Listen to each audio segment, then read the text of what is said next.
And ఇంకా మన లయ గారి గురించి చెప్పక్కర్లేదు. అప్పుడెప్పుడో ఆమె నందుల్ని పందుల్లా పెంచిందని చాలా చాలా చాలా చాలా వాటిల్లో చూసాము. అంటే ఆమెకి అవును సార్, ఇది ఉంది, కావాలంటే అడగండి అవును.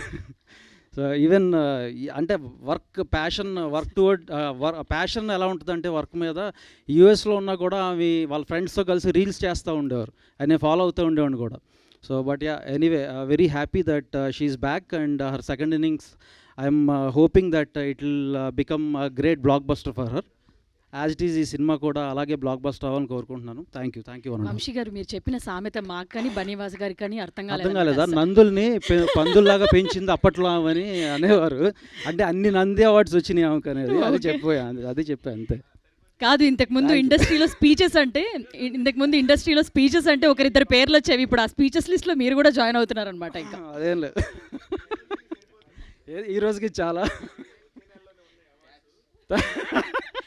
రండి నెక్స్ట్. Thank you. ఎస్.